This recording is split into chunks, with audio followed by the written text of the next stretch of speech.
What if the solution to global poverty wasn't more aid, but more entrepreneurs? This is what I explore in this episode with Etienne Salborn, who has created impact at what I consider an amazing scale. He started off fairly accidentally getting involved in Africa on an individual project, and then learning one step at a time, he realized that the current solutions were not working. And he's created a model in SINA, the Social Innovation Academy, that actually breaks through the current paradigm and created a self-replicating, self-multiplying organization that has been raising up social entrepreneurs at the ground level for many years. He's now scaled to 19 communities across Africa, and he's continuing to redefine education, leadership, and impact. He's won awards for his pioneering stance.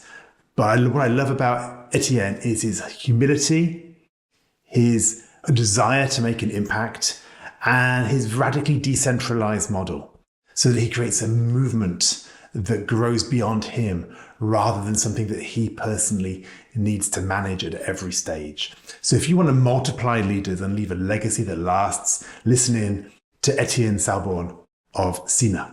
Welcome to the Impact Multiplier CEO podcast. I'm Richard Medcalf, founder of X Quadrant, and my mission is to help the world's top CEOs and entrepreneurs shift from incremental to exponential progress and create a huge positive impact on our world. Now, that requires you to reinvent yourself and transform your business. So, if you're ready to play a bigger game than ever before, I invite you to join us and become an impact multiplier CEO. Hi, Etienne, and welcome to the show. Thank you. Thanks for having me. It's a pleasure. Well, it's great to have you here. I find your journey really, really inspiring. You're a social entrepreneur. You founded the Social Innovation Academy, which is a really amazing initiative empowering disadvantaged youth and refugee communities in Africa to become self-sufficient social entrepreneurs. I know you started this in Uganda in 2006, where you initiated an educational sponsorship program for orphans. You then went ahead and built SINA, the Social Innovation Academy, because you saw the need for long-term support. And you've grown that into 18 different communities, or even more perhaps now, in over 6 African countries. And what I love about this is that you've helped people transition from receiving aid to actually becoming change makers in their local community and making an impact. And I know you have a special term for this, which we can get into, which is called free responsibility, which sounds really fascinating. So welcome again. Let's just jump in by saying, what set you on this journey, right? You've been making a massive impact. You're not African by birth, I understand. So how did you end up in Africa launching this, with this big vision? Yeah, I must say it has never been kind of this big vision. I need to do this, and that's what I'm going to do.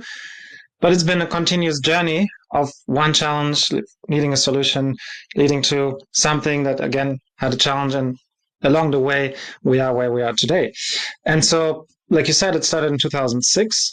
I originally come from Germany. I've been born and raised in Berlin, and didn't want to join the obligatory German military basic service, and looked for an alternative and saw that there was a possibility to go abroad. And I ended up going to Uganda and lived in a rural orphanage for 1 year with about 120 kids who I learned after finishing primary school couldn't continue going to further education. So that was the start of a sponsorship program that allowed them to continue going to school every year, kept me coming back once in a while and looking after them and the sponsorship program. And in 2000... So let me interrupt. So you just went about to rush over that. So you set up this sponsorship program, is that right? Exactly.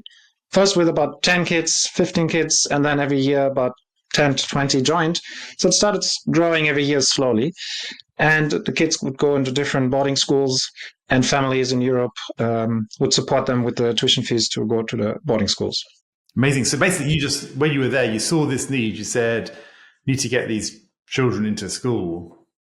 How can I do it? And Exactly. That they could continue after primary school, because they were 11, 12 years old and had nowhere to go. So that was a starting point. The first problem needed a solution. And then in 2013, the first generation of these kids that I had lived with as well in the orphanage for a year had grown up. They had finished high school, even had fantastic grades, but couldn't find a job afterwards or couldn't go to university because the tuition fees compared to the local income are really high. So the goal that they would be able to self-sustain afterwards wasn't met. And that was a new challenge that needed to be solved. And so we actually sat together in like an open space and discussed how can we solve this challenge? And it was clear what is needed is a space that young people would create their own jobs by creating social enterprises. So not just any jobs, but also jobs that are good for the environment and good for the society. And that's what we did. In 2014, we created the first SINA community, or SINA as an organization and the first community, and developed a framework, you could say, that transforms not just the former orphans, but especially any kind of marginalized, disadvantaged young people to become social entrepreneurs, to first of all discover themselves, find their purpose, align to the purpose, and then gain the skills and experiences needed to be able to live out their purpose and then create a social enterprise around that. Just again, it sounds amazing. When you talk about a community, it's like a program, is that right? Like it's like a program for a couple of years where you kind of incubate these budding entrepreneurs and then send them out into the wild, or do you see it slightly differently? A community, the first one we built is actually a piece of land on top of a hill, about an hour outside of the capital, quite rural, but not too far away. And today it's about 100 people that live there or very close nearby it. And we have today, as you often mentioned, 19. Today actually started another SINA community in Nepal. So that's our 19th and the first also out of Africa. And every of the SINA communities have basically a physical space. Sometimes that's an refugee camp. Sometimes that is their own land in a rural area or integrated into, for example, a vocational school. And so that's a community of typically 50 to 100 people that either live there or come there on a regular basis, daily basis, and transform to become social entrepreneurs. That's amazing. And so what I know is that from that first community, you've got to getting on towards 100 at the moment, not quite, but round numbers, it's getting to be about 100. Oh, and so over that 10 years period, you've created, is that right? 100 communities? No, it's 19 communities, 100 entrepreneurs. Is that right? I'm going to get this right. Yeah. So it's 19 locations, 19 communities, whereby each of the communities is in the end its own, you could say, legal entity for the community, for the people on the ground, by the people on the ground, which is important. So people from disadvantaged backgrounds are really in charge of themselves, and they're not working for someone else, but for themselves, and create their own solutions. And all those collectively over the last 10 years have created 100, couple more, over 100 social enterprises that are currently in existence. Of course, there have been a few more that started, but maybe didn't make it, but 100 that are currently up and running operational, which have created around 1,000 jobs as well. Right. Okay. So it's really a multiplicative effect, right? You build these communities, get a critical mass of people together. Some of them don't work. Some of them go big.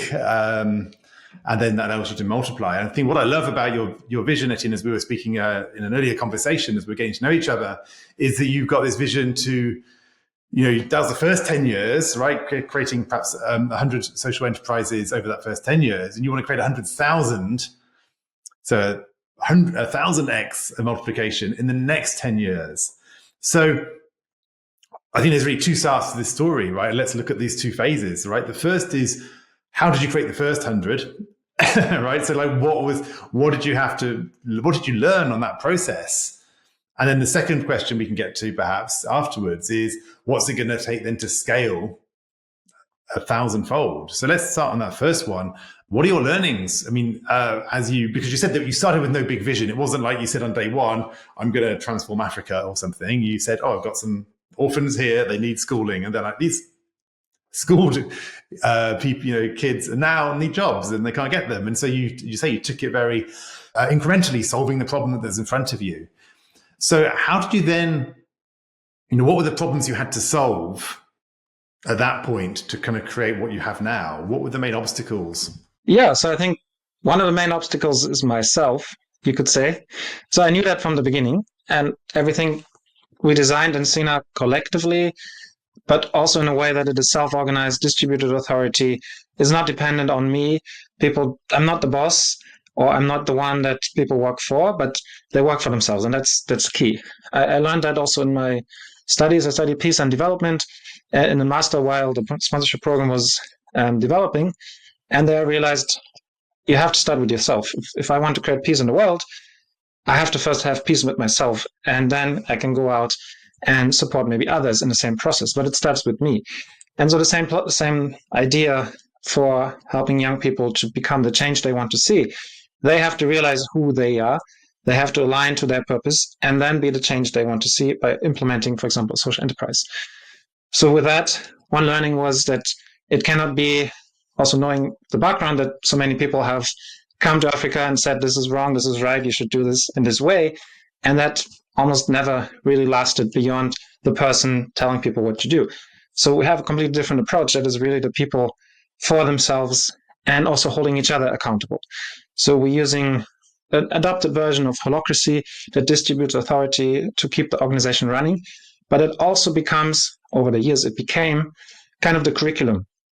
So young people come in, often from kind of a state of survival, feeling maybe they're a failure in society because society has labeled them as such, having gone through traumatic experiences. People even have gone through events like abduction and becoming a child soldier, or having traumatic experiences such as rape or sexual violence and others.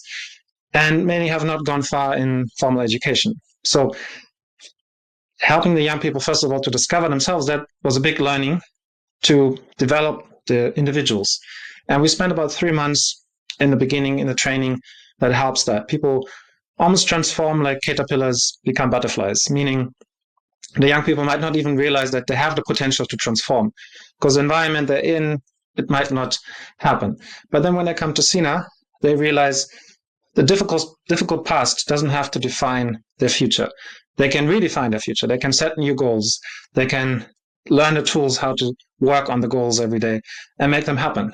And that then they become like butterflies. They actually literally almost start flying because they know what they want to do in life, but then they don't have yet the skills to make that happen.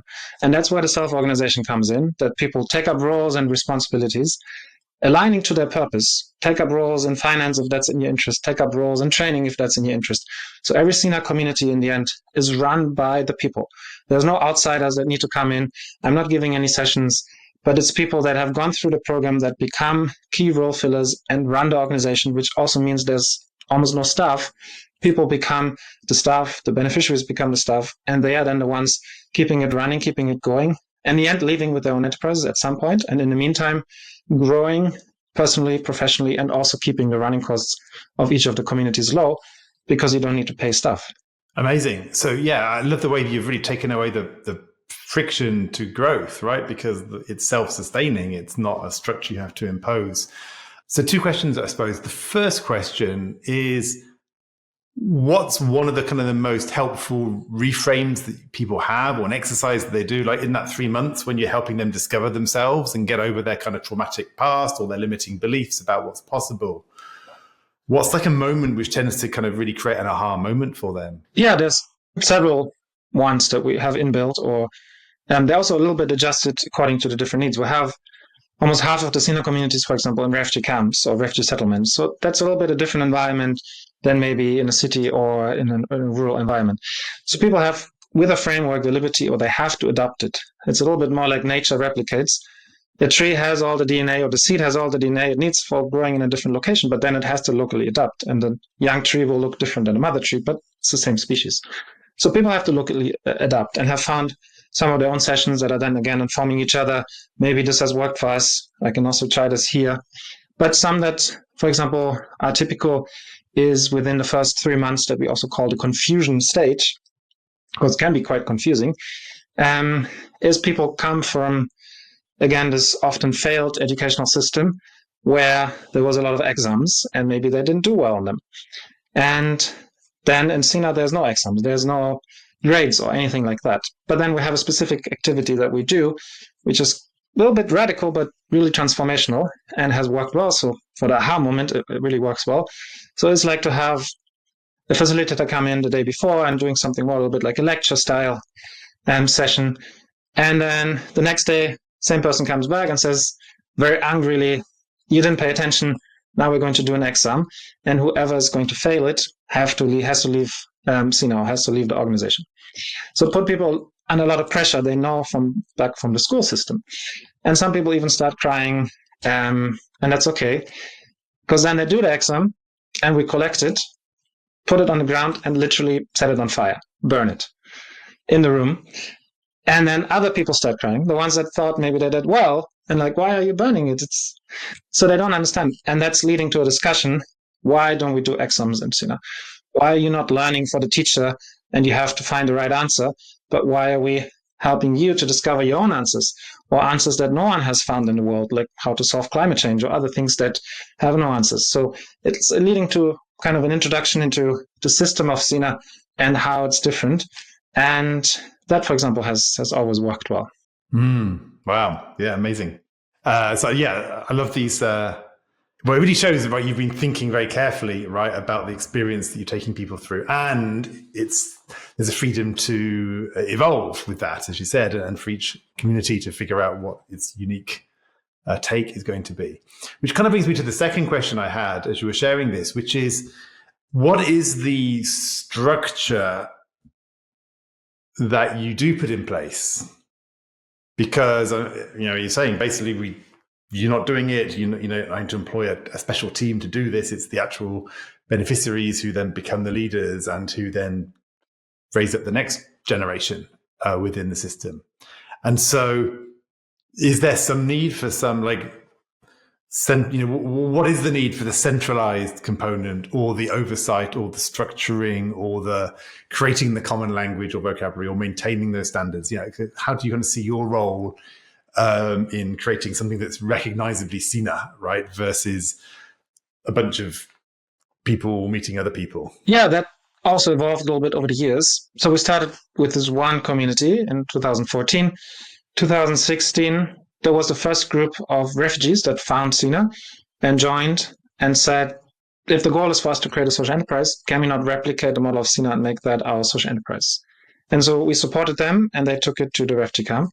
And there we realized it is actually scalable, and it can be replicated in new locations. And so from there, many more started coming up. Organizations found us, or maybe teams or communities found us and joined and said, we want to replicate this. And so in 2019, when we had about 6-7 communities, we realized it needs a little bit more structuring. It cannot just be mushrooms that come up in any place without kind of understanding how and why it works. So we started to more codify the framework, writing it down, and make it publicly available, but also designing what we call a replication journey, or also refer to it as the change maker journey, because change makers are the entrepreneurs, and we need people that make the change makers. So they're the change makers. And so they are typically from the same background, from disadvantaged backgrounds, having this transformation from becoming butterflies. So going through the SINA framework as anyone else, but then also we train them on why, understanding deeply why it is in the way it is, so they can also adapt it, because they have to adapt it locally. And then key elements like the self-organization, but also finance and training. And so they're really good in all the different elements.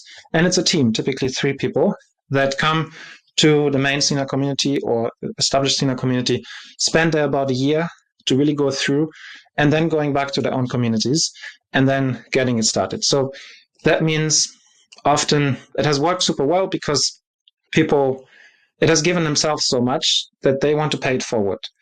And that works really well. But also, because they have had this own experience, they have been through it, they understand the values, and it's a lot about values, kind of the community system, because it's much more about the people than it is maybe about writing it down how it works. A rule book makes sense to have, but it's like when you play football, you don't want to check the rules in the game. You want to kind of play the game, and if there's a critical situation, maybe then you go back to the rule book and check. So people rather learn by playing, and then can play somewhere else as well. Yes, I love this fact that you have this change maker journey. So it does involve giving them some of your concepts and distinctions, but then also letting them get back into it fairly quickly, by the sound of it. So do you do a thing where they have a go, then they come back and they kind of huddle and reflect on how it's going, and then go back in? Or was it more that you take them away, you train them up, and you put them back out there? Yeah, it was kind of more from the beginning, crafting almost like the seeds that have all the DNA to grow in a different environment, and then they have to grow on their own. Then we realized, okay, there's more support needed. And if it's close by to many other SINA communities, so for example, in Uganda, we have the majority, it's easy to have a movement. People can visit each other or can come for specific trainings or support each other. If we have SINA communities like now in Nepal that are quite far away, that becomes more challenging. So we do have now a team that we call the Nomads, who can highly trained. They have experiences in different SINA communities in many different roles, or some have even been in many different communities over time.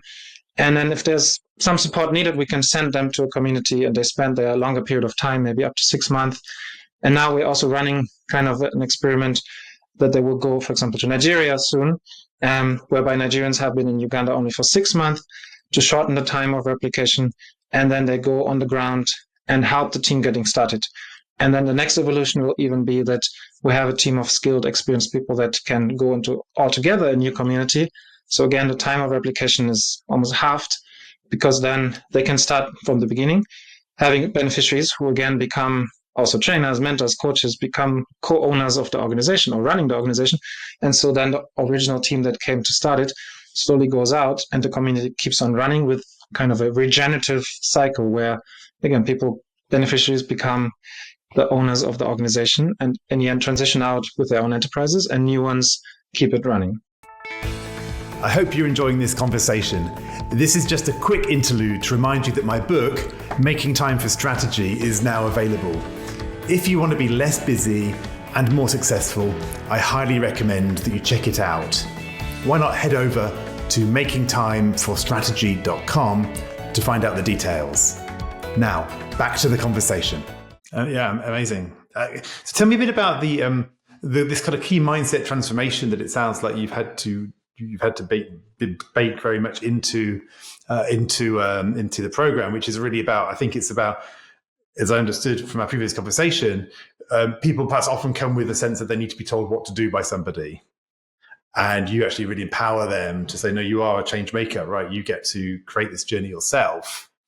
And you talk about responsibility as one of your key parts of your DNA. So just do you want to talk about how that came about and like how you see that distinction or that language helping people to kind of really own their futures? Yeah, so the starting point was kind of this educational system that in many countries like Uganda, but similar countries in the region as well, it's often still, I would say, a relict of colonial times. People needed to learn specific things and only operate them without even understanding them. That was okay back then. But today, that system is still kind of there. People just learn and memorize and regurgitate information. There's hardly any teamwork, partner work, challenges to overcome, new solutions to be found. That's not really there in the current educational system. So having people from that background now start their own enterprises.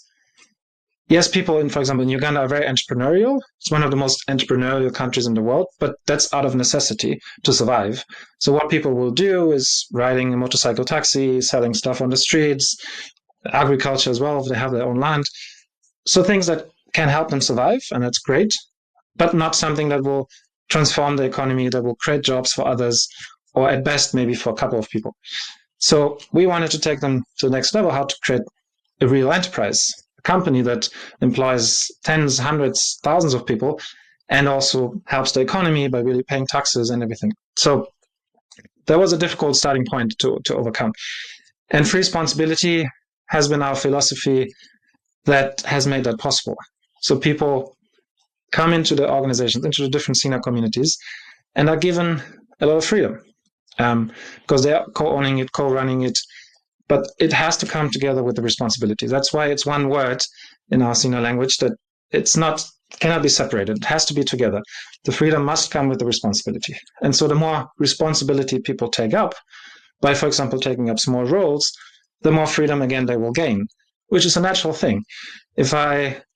If you lend out some money and someone pays it back, you might be inclined to lend a little bit more money next time because you're sure the person is going to pay it back. So similar idea, people take up roles in the self-organized system and do them well, even if it's a very tiny role, they will take up bigger roles and bigger roles and bigger roles, and then be in charge of budgets and be in charge of higher decisions and be already a leader within an element of the community.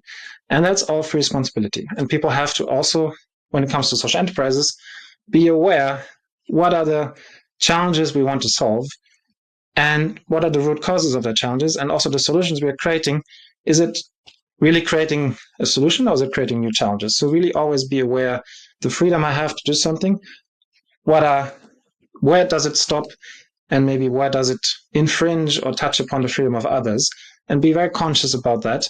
And so that's also kind of our purpose, that would love to see in the end almost like a free, responsible world. If everyone would always consider that, what's the freedom, but how's that also the responsibility that counters it, I think the world would be a much different place and a much better place. Yeah, beautiful. So I love the philosophy and the way that you've been able to create this replicating entity. In fact, it reminds me of a lot of work I do within companies, right? Because there's one thing about having leaders, but there's one thing about having leaders who build other leaders. And it's what you were saying about change makers. I think for many, many leaders, they are, I'll be frank, they're failing at the responsibility and opportunity to raise up other leaders.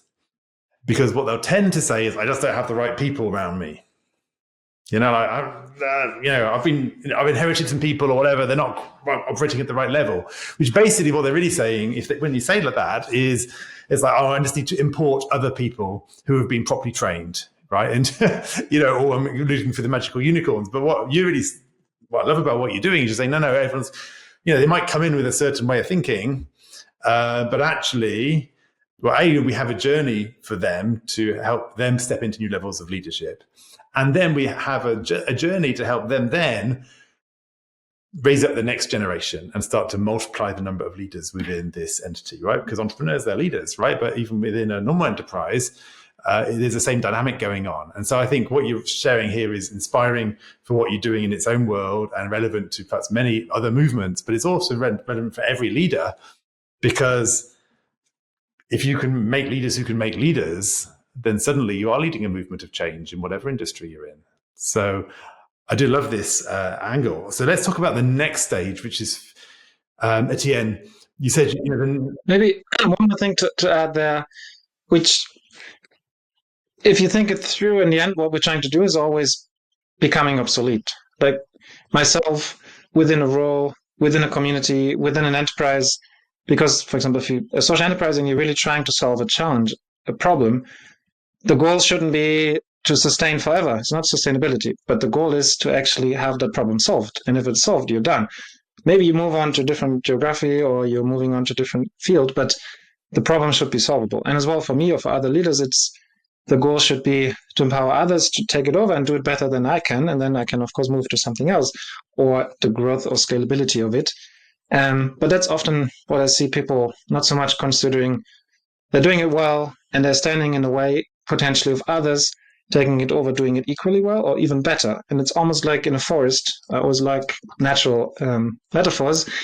In the forest, if there's a giant tree, no one around it, no other tree around it will really have the chance to grow. But if that tree falls, many other trees will come up and maybe they will do something better than the original tree did, right? Because they have the space for it. But often we don't allow for that space. I love, brilliant, beautiful metaphor. I love it. How did you experience that yourself? So were there moments when you were like actually worried about, like, am I giving up too much control? Am I like letting this thing, is it going to survive without me at the center or me making this happen? Or was it a very natural process for you? Or did you have to kind of get over some of your own fears about that process of letting go? Of course, sometimes there was always fears involved. Is this going to work? But I think I had always this determination that it will work, or never the doubt that it will not. But specific elements, maybe, for example, we talked about the confusion stage. So someone is having this role of coordinating it. Who is going to give what session, supporting them to do it, that the cycle can actually happen, that people become from beneficiaries, other become trainers, and then the cycle is there. So that role that we call, for example, the confusion stage coordinator is key. And for example, in the first community, that role has changed every 1, 2, 3 years to someone else taking it over. And for the first few years, it always felt like, oh, is this going to work? Is everything going to collapse? Because that's the beginning. And if that's not working, then everything else later will also not work. And sometimes in the beginning, it felt, for me at least, like a miracle that it did work. And then now it's 10 years and it still feels like it might not work. But I think if the system, and it's really more about the system has enough people within it that understand it well and that have the values, it will kind of self-correct. Of course, it will diverge a bit left and right once in a while, but it comes back and centers. And we have the inbuilt problem, basically, in every SINA community that there's maybe about 1/3 people have just come in. They have no idea how this works. And they have this complete different mindset and are going through a transformation. You have maybe 1/3 who understand it well, but they are already transitioning out with their own enterprises or other opportunities. And then you have maybe 1/3 who are somehow in the middle. And only potentially 5 to 10 people who really get it, who are there to hold it together. And that can be enough for about 50 to 100 people. And with that, gave me, or many of us, more confidence that that's enough. It doesn't have to be perfect. It just has to have that critical mass to keep it evolving and regenerating. Yeah, amazing. I love these. Really a practical way of understanding how you've operationalized this. So let's talk about the next phase, which is over the next 10 years, you want to create 100,000 social enterprises across the continent, right? So that's really 1,000 times change. So at this point, what's going to need to shift to make that possible? Is it really nothing? Is it just we have the model, it's just going to naturally propagate? Or is there something else which you see, other moves that you might need to start to make to realize that vision? Yeah, so first of all, SINA has the potential, or the framework has the potential to almost scale exponentially.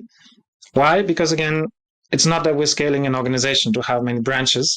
That will be much more resource intensive and difficult to manage. But we're helping people to create their own organizations based on the framework and then have this kind of community ecosystem of all the communities. And it started with just maybe 1 replication per year, then it was 2, 3, 5. Now we're about 5 to 7 per year. And that's currently the bottleneck that one of the main communities can host. People have to go through it and then take it to another level. So that's where what we're changing right now is experimenting with how does it work if people come for a shorter time frame and then going, for example, to Nigeria to support the setup. And then the next level is that a whole team again can go to a complete new location and have it started there. And then at the same time, what is starting to happen is that existing SINA communities that have replicated are also starting to replicate themselves. So, for example, we're working in one refugee camp a lot with South Sudanese refugees. And South Sudan has become much more stable. So many people are thinking of how do we take it back now to South Sudan to create more opportunities as well in South Sudan. So they are going to be the ones that maybe replicate it again to a new location. And then it's basically unleashed, right? Because we can have new teams go into new locations, they get it started, can host teams in existing SINA communities who almost like cells split and go somewhere else to create a new community. And with that, it is really, again, decentralized.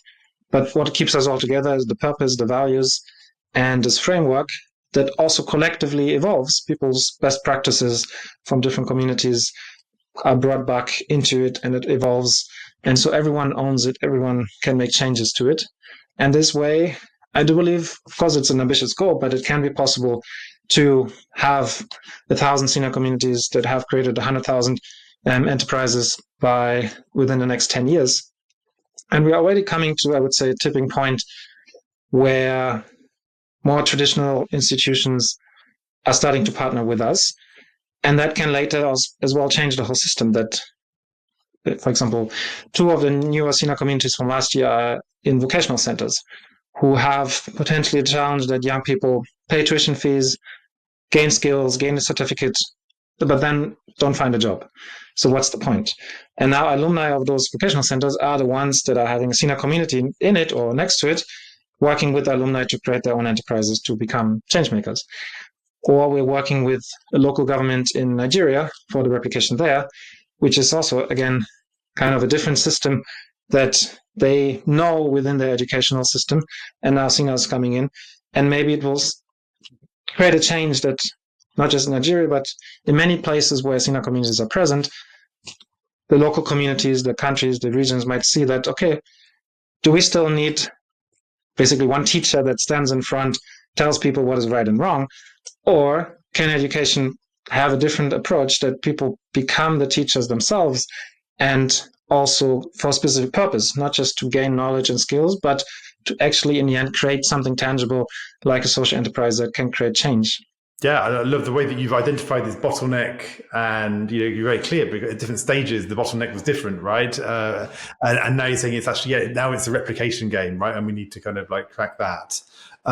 There's plenty more things we can go. There's many more questions coming to mind, but I'm wary of time. So perhaps what I'd like to look at is just as we start to wrap up here is your own personal leadership. Obviously, this has been an incremental journey for you. As you said, you took one challenge after another and after another, rather than having a 20-year vision from the start. But what's an area where you feel what's your stretch as a leader, where something you're going to need to do differently, let go of something or start doing something different in order to perhaps create or even exceed the ambitious vision that you have for this network? Yeah, so I think generally I love learning.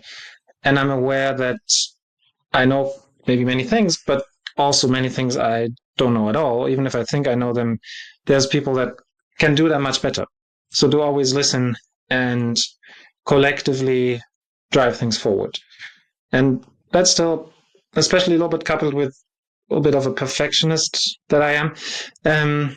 The approach that I have to let go of, that not everything needs to be perfect, but it needs to be, in holacracy, there's a saying, needs to be good enough for now, safe enough to try. And from there, things will evolve and develop.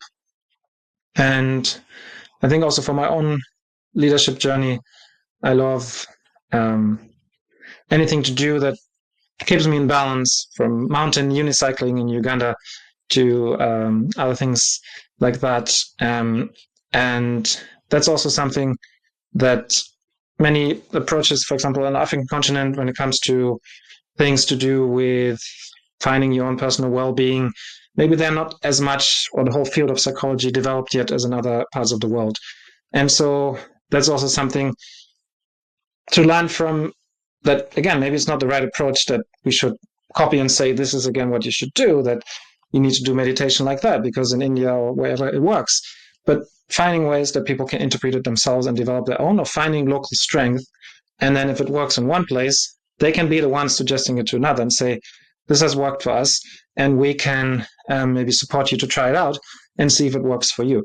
And again, so then my role, or the role as SINA as a whole, is not so much telling people what is right and wrong, what they should do, but rather this kind of facilitation approach that holds it all together, that asks the right questions, that brings the right people in the right room, and so on. And of course, that sometimes goes against a little bit the more traditional hierarchical definition of a leader. And even for myself, sometimes it's not always easy to then basically shut up and listen and first understand before offering any ideas or solutions. Yeah, thank you for being open on that. I guess that's my final question then is, what fuels this journey? Right? Because you said you've had to learn to let go, right? Like not be the perfectionist who kind of has control on everything. And it's actually progressively you've stepped back and you've kind of let this thing fly by making yourself obsolete in different ways. So like what's the fire in your belly underneath all of this? Because as you come over, you present as somebody who's very calm and, this is just kind of natural one step after another, right? But what you've created is extraordinary, and it probably wasn't always an easy journey. There were probably plenty of difficulties along the way. So what's kept you going on this when you could have perhaps found an easier, less extraordinary, but perhaps less hard work or so forth? Yeah, first of all, I love what I'm doing. I don't want to do anything else. And what fuels that is, first of all, was this challenge that needed a solution and working on that. But then over the years, just to see what is possible, how people can transform. And what we haven't maybe touched upon, but I want to give one example that illustrates that, is what can come out? How do those social enterprises look like, and what do they do? And that's really also the driving motivation, inspiration. What else is possible? What else can be created? So like one example is a young lady that went through the whole journey that I've already outlined, who grew up in the orphanage in 2006. And the orphanage was close to Lake Victoria, which meant a lot of mosquitoes, a lot of malaria, and she suffered a lot from malaria. And then she joined the sponsorship program and then came to SINA after high school. And there learned that she's not the only one suffering and almost dying of malaria, because it's the biggest killer for young people, for children below 5 in Africa. And she became basically the solution or the change she wanted to see by creating a social enterprise in SINA that is providing a mosquito repellent soap and other mosquito repellent products, but mostly mosquito repellent soap that they're selling, for example, as a social business model into the tourism sector.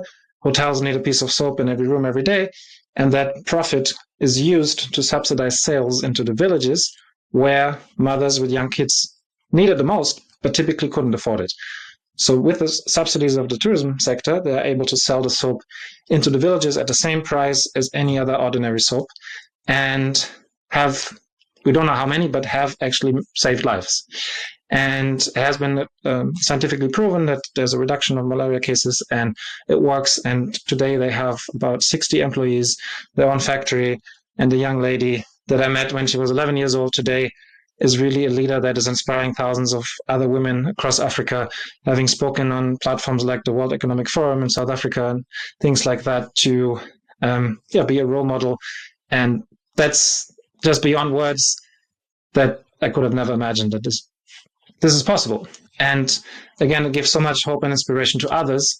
And sometimes it's also the indirect impact that we never consider. Sometimes I go somewhere and then I meet someone and says, oh, I know SINA, and that has inspired me. We've also started to build houses out of plastic bottles, something we have done, and is a social enterprise as well, because of what I saw in SINA.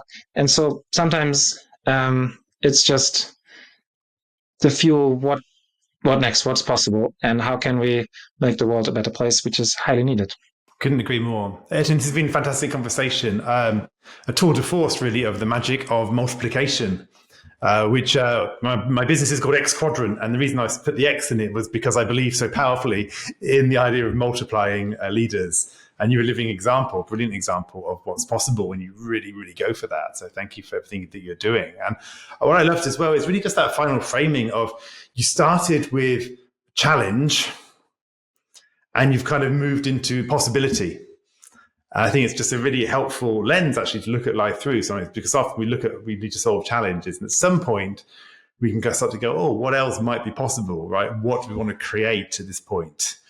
What could we do beyond the immediate challenges we're coming up with? And I think when people start to think like that, then you get these 10x vision, 100x vision, 1000x vision, such as the one you're pursuing today. So thank you for this fascinating conversation. Look forward to following along on the journey. Thanks so much. Thanks again for having me, and it was a pleasure. Thanks, Etienne. Bye-bye. Well, that's a wrap. If you received value from this conversation, please do leave us a review on your favorite podcast platform. We deeply appreciate it. And if you'd like to check out the show notes from this episode, head to xquadrant.com/podcast, where you'll find all the details. Now, finally, when you're in top leadership, who supports and challenges you at a deep level to help you multiply your impact? Discover more about the different ways we can support you at xquadrant.com.